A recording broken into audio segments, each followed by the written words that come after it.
Hi everybody, my name is Chrissy Lundeen and I am doing my career profile number 2. This is actually my second time. I did it on the YouTube video and for some reason I can't find it now. So I hope I don't sound as tired this time around. Who knows? Okay, so my career profile that I chose to do was on an elementary guidance counselor. The example organization was an elementary school out in Cedar Rapids, Iowa, called Bowman Woods Elementary. My career contact was Mary Hutton. Working environment, it's a medium-sized organization. Well, I consider it medium-sized. Has about 469 students that you would watch over. The typical work hours are from 8 to 5, but that can vary in case a need arises. There's not much flexibility, and when school is in session, you need to be there for whenever anything arises as well there.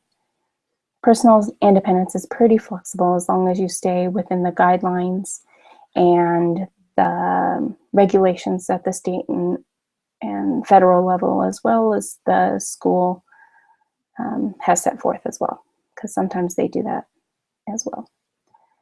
Typical stressors are a high ratio of students to counselors. That is typical. That's even typical with ratio from students to teachers as well, because of budget cuts and things like that. Decreased level of involvement of family and friends, whoever may influence the child, they just kind of step outside and are no longer participating fully.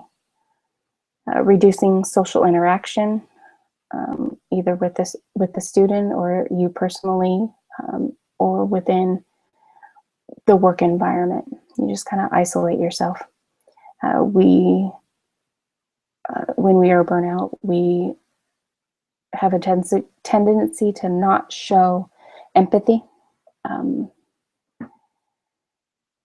or have poor social skills. We just kind of not give up, but we just kind of let things go.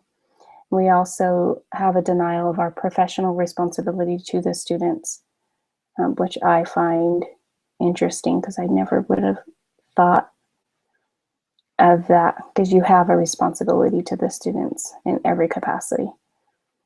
Being genuine, emotionally engaged with the student and learning and helping them find a way that they can improve.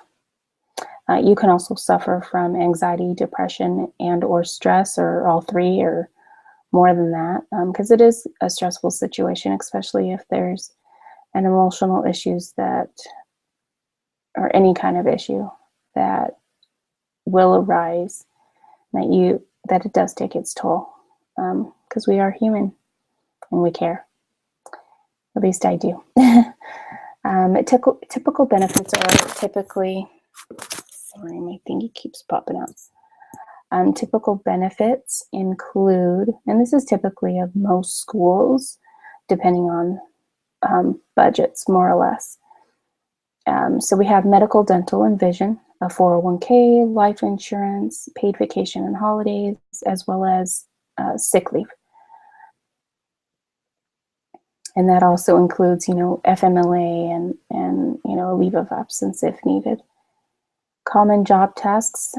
There are quite a few that Mary spoke of and that I was able to find as well, but I just wrote a few.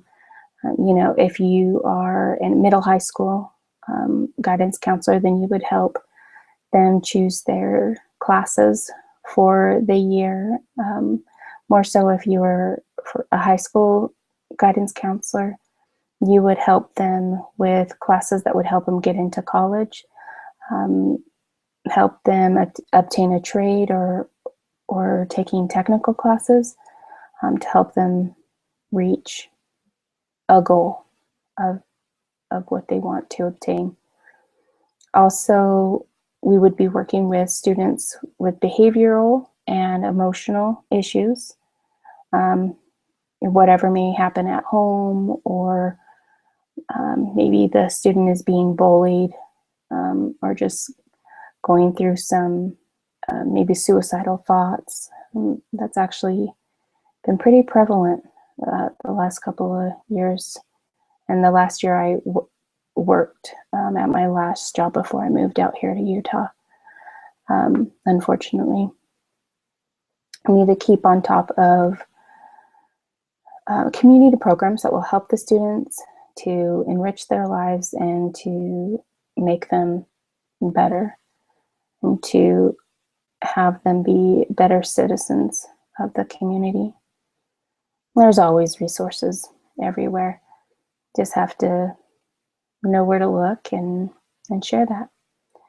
Also, you need to assist and observe students within the classroom, or if it's elementary, on the playground, to see how they interact with other students.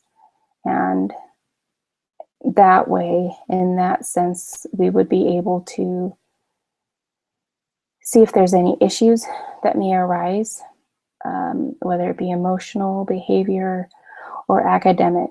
If maybe they are struggling in math and they weren't in the beginning, but now that they are, or of some area like that, then there is an issue there, and we would need to